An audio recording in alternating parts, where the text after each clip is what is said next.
Welcome to KRR kitchen. இன்றைக்கி நம்ம கிச்சனில் நல்ல ஒரு அருமையான வெங்காய சமோசா வீட்டிலே எப்படி செய்கிறதுன்னு தான் பார்க்க போகிறோங்க. டீ கடையில் கிடைக்கிற மாதிரி நல்லா மொறுமொறுப்பாக ரொம்ப அருமையாக எப்படி செய்கிறதுன்னு பார்ப்போம் வாங்க. ரொம்ப ஈஸியாக செஞ்சிடலாம், டேஸ்ட்டு ரொம்ப அருமையாக இருக்கும்.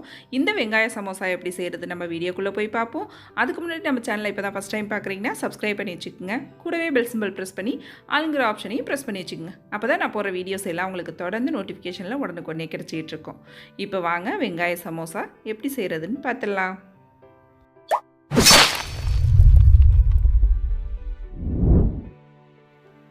இப்போ சமோசா செய்கிறதுக்கு நம்ம ஃபஸ்ட்டு மாவு பிசைஞ்சு எடுத்துக்கும். அதுக்கு 1 கப் அளவுக்கு மைதா மாவு எடுத்துருக்கேன். இதில் ஒரு 1/2 டீஸ்பூன் அளவுக்கு உப்பு சேர்த்துக்கிறேன். ஒரு 2 டேபிள் ஸ்பூன் அளவுக்கு எண்ணெய் சேர்த்துக்கிறேன். இப்போ மாவை நல்லா கை வச்சு கலந்து விட்டுக்குவோம். அந்த எண்ணெயும் மாவும் நல்லா ஒன்று கலந்து வரணும். நல்லா இது போல் கலந்து எடுத்துக்குங்க.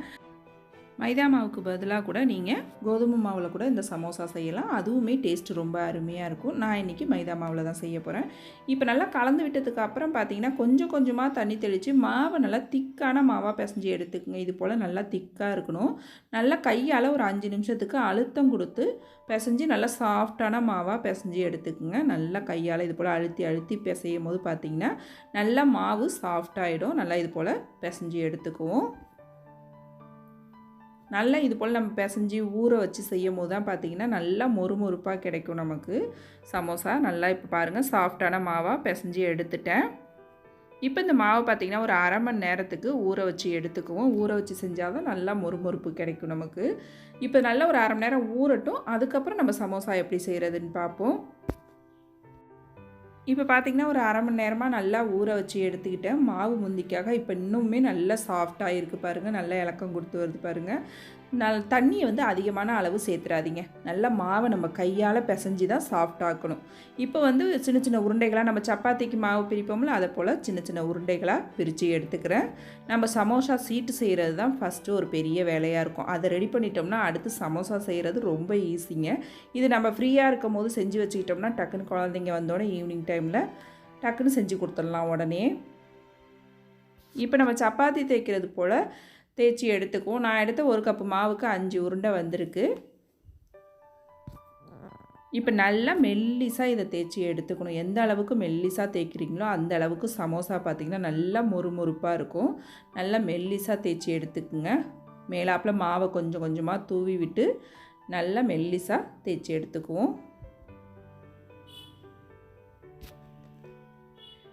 இப்போ பாருங்கள் எந்த அளவுக்கு நல்லா மெல்லிசாக தேய்ச்சி எடுத்துருக்கேன் பாருங்கள்.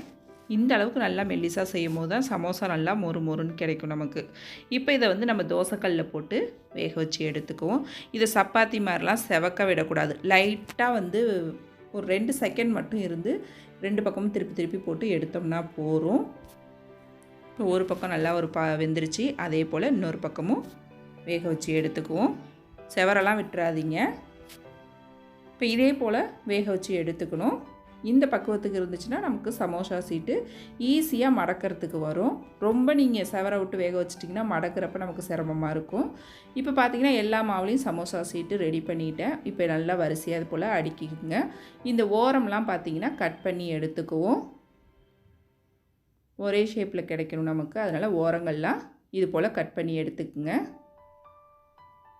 இந்த கட் பண்ண பீஸை பார்த்திங்கன்னா நம்ம வேஸ்ட் பண்ண வேணாம். எண்ணெயில் பொரிச்சிட்டு அதில் மிளகாத்தூள் உப்பு போட்டு கூட நம்ம சிப்ஸ் மாதிரி சாப்பிட்டுக்கலாம். அப்படி இல்லைன்னா நம்ம ஸ்டஃபிங் ரெடி பண்ணுறோம்ல, அதில் குட்டி குட்டியாக கட் பண்ணி சேர்த்துடலாம். வேஸ்ட் பண்ண வேண்டியல இதை. இப்போ வெட்டினதுக்கு அப்புறம் பார்த்திங்கன்னா இதை நான் 2 பீஸாக வெட்டிக்கிறேன். உங்களுக்கு மினி சம்சா மாதிரி போடுறீங்கன்னா இதை 3 பீஸாக வெட்டிக்கலாம். நான் இன்றைக்கி கொஞ்சம் பெரிய சம்சாவாகவே போட போகிறேன். அதனால் 2 பீஸாக வெட்டிக்கிட்டேன். குட்டியாக செய்கிறதா இருந்தால் நீங்கள் இன்னும் கூட சின்னதாக இதை அகலத்தை கம்மி பண்ணிக்கலாம். நான் கொஞ்சம் பெரிய சைஸில் டீ கடையில் உள்ள மாதிரி கொஞ்சம் பெரிய சைஸில் இருக்கிற மாதிரி தான் செய்ய போகிறேன். இப்போ இந்த பீஸையும் பாருங்கள் நம்ம சின்ன சின்னதாக கட் பண்ணி எடுத்து வச்சுக்குவோம். இப்போ இன்றைக்கி நான் செஞ்சதோட அளவு பார்த்திங்கன்னா எனக்கு ஒரு 10 ஷீட்டுக்கிட்ட கிடச்சிருக்கு. அதுவும் வந்து நான் பெருசாக செய்கிறதுனால 10 ஷீட்டு. இதே இது நீங்கள் வந்து கொஞ்சம் சின்னதாக கட் பண்ணிங்க அப்படின்னா இன்னும் கொஞ்சம் கூட உங்களுக்கு கிடைக்கும். இப்போ எல்லாத்தையும் பொடிசாக கட் பண்ணி வச்சுட்டு இது ஒரு ஓரமாக இருக்கட்டும். இப்போ வந்து நம்ம ஸ்டஃபிங் ரெடி பண்ணி எடுத்துக்குவோம். அதுக்கு பார்த்திங்கன்னா நல்லா பெரிய வெங்காயம் ஒரு 3 வெங்காயம் எடுத்து இதே போல் நீள்வாக்கில் கட் பண்ணி வச்சுருக்கேன். நீங்கள் வந்து இந்த வாழைக்காய் நம்ம பஜ்ஜிக்கு சீவுவோம்ல, அதில் சீவுனீங்க அப்படின்னா நல்லா இந்த அளவுக்கு மெல்லிஸாக கிடைக்கும்.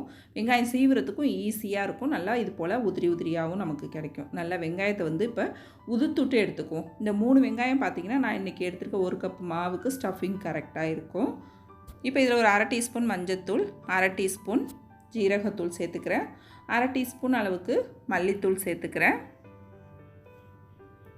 1/4 டீஸ்பூன் மஞ்சள் தூள் சேர்த்துக்கிறேன், அப்புறம் ஒரு 1/2 டீஸ்பூன் அளவுக்கு உப்பு சேர்த்துக்கிறேன், பொடிசாக நறுக்குன கருவேப்பிலை கொத்தமல்லி, அப்புறம் பார்த்திங்கன்னா ஒரு 2 டீஸ்பூன் அளவுக்கு ரவை சேர்த்துக்கிறேன். இந்த ரவை எதுக்கு சேர்க்குறோன்னா நம்ம உப்பு மசாலாலாம் சேர்த்தோன்னே வெங்காயத்துலேருந்து லைட்டாக தண்ணி விடும், அதுக்காக சேர்த்துக்கிறேன். சேர்த்துக்கிட்டோம் அப்படின்னாக்கா நமக்கு ஸ்டஃபிங் வைக்கிறப்ப ஈஸியாக இருக்கும், இலக்கம் கொடுக்காது. இப்போ நம்ம நறுக்கி வச்ச அந்த க்யூப்ஸையும் நம்ம இது கூடவே சேர்த்து நல்லா கலந்து எடுத்துக்குவோம். ஒத்தாப்பில் நல்லா கலந்து விட்டுருங்க. இது கலந்துட்டு இருக்கும் போதே பார்த்திங்கன்னா ஒரு 1/4 டீஸ்பூன் அளவுக்கு கரம் மசாலா பவுடர் சேர்த்துக்குங்க. இப்போ எல்லாத்தையும் நல்லா ஒத்தாப்பில் கலந்து எடுத்துட்டோம்னா நம்மளோட ஸ்டஃபிங் ரெடி ஆகிடுச்சு. அப்புறம் பார்த்திங்கன்னா நம்ம சமோசா மடித்து ஒட்டுறதுக்கு ஒரு 2 டீஸ்பூன் மைதா மாவு சேர்த்து கரைச்சி எடுத்து வச்சுருக்கேன். இப்போ வாங்க சமோசா எப்படி செய்கிறதுன்னு பார்ப்போம். நமக்கு சமோசா சீட்டு அதே போல் ஸ்டஃபிங்கு மாவு எல்லாம் ரெடி ஆகிடுச்சு. இப்போ இதே போல் ஒரு ஷீட் எடுத்துக்குங்க. ஒரு முனையை எப்படி சின்னதாக மடக்கிக்குங்க. இது போல் மடக்கிட்டு அதுக்கப்புறம் பார்த்திங்கன்னா நமக்கு லெஃப்ட் சைடில் உள்ள இடத்துல அந்த நம்ம கரைச்சி வச்சுருக்க மாவை இதில் தடவிக்குங்க. தடவிட்டு இந்த பக்கத்தை எடுத்து நம்ம இப்படி ஒட்டி விட்டுறணும். இது போல் மடக்கி ஒட்டி விட்டுருங்க. இப்படி ஒட்டி விடும் போது பார்த்திங்கன்னா நல்ல ஒரு கோன் ஷேப் நமக்கு கிடைக்கும். இப்போ எடுத்து பார்த்திங்கன்னா தெரியும் நமக்கு கோன் ஷேப் கிடச்சிருக்கு பாருங்கள். இதில் தான் ஸ்டஃபிங் வைக்கணும். நம்ம எந்த அளவுக்கு அது கொள்ளுதோ அதுக்கு தகுந்த அளவு ஸ்டஃபிங் வச்சுக்குங்க. ஸ்டஃபிங் வச்சு நல்லா அழுத்தி விட்டுருங்க. வெளில வராத அளவுக்கு கொஞ்சம் இது போல் கையால் அழுத்தி விட்டுருங்க. அழுத்தி விட்டுட்டு இப்போ மீத பக்கம் இருக்குல்ல, அதுலலாம் வந்து நம்ம மைதா மாவு கரைச்சி வச்சுருக்கதை இதே போல் லேசாக தடவி விட்டுக்குங்க. எங்கே பார்த்தாலும்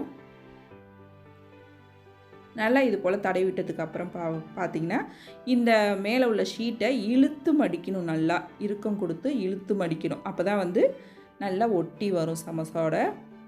கொஞ்சம் கூட கேப் இல்லாமல் இது போல் இழுத்து ஒட்டி விட்டுருங்க. ஒரு பக்கத்தை இப்படி ஒட்டி விட்டுட்டு மீதம் இருக்கிறத மறுபக்கம் திருப்பி இது போல் ஒட்டிக்குங்க. இது போல் ஒட்டிட்டோம் அப்படின்னாக்கா நமக்கு சமோசா ரெடி ஆகிடும்.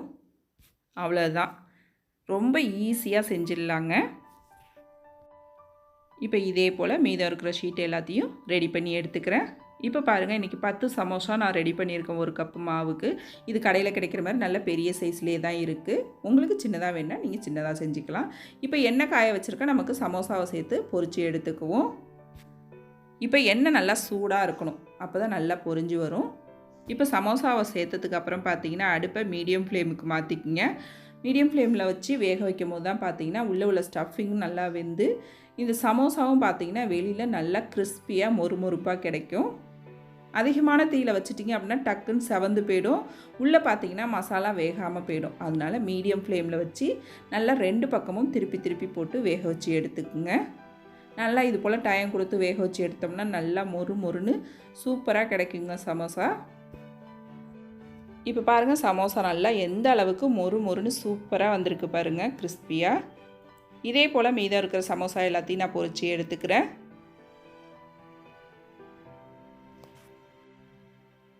இப்போ பாருங்கள், நம்மளோட சமோசா எல்லாம் ரொம்ப சூப்பராக அருமையாக ரெடி ஆகிடுச்சு. நல்ல மொறுமொறுப்பாகவும் டேஸ்ட்டாகவும் கிடச்சிருக்குங்க. நீங்களும் நான் இன்றைக்கி சொன்ன அளவுகளோட சொன்னது போல் டிப்ஸை எல்லாத்தையும் ஃபாலோ பண்ணி இந்த சமோசா செஞ்சு பாருங்கள். செஞ்சு பார்த்துட்டு எப்படி இருக்குன்னு எனக்கு கமெண்ட் பண்ணுங்கள். என்னோட இந்த ரெசிபி பிடிச்சிருந்ததுன்னா லைக் பண்ணுங்கள், ஷேர் பண்ணுங்கள். மறக்காமல் நம்ம கேஆர்ஆர் கிச்சனை சப்ஸ்கிரைப் பண்ணி வச்சுக்கோங்க. நாளைக்கு வேறொரு ரெசிபியோடு சந்திப்போம். தேங்க்ஸ் ஃபார் வாட்சிங்.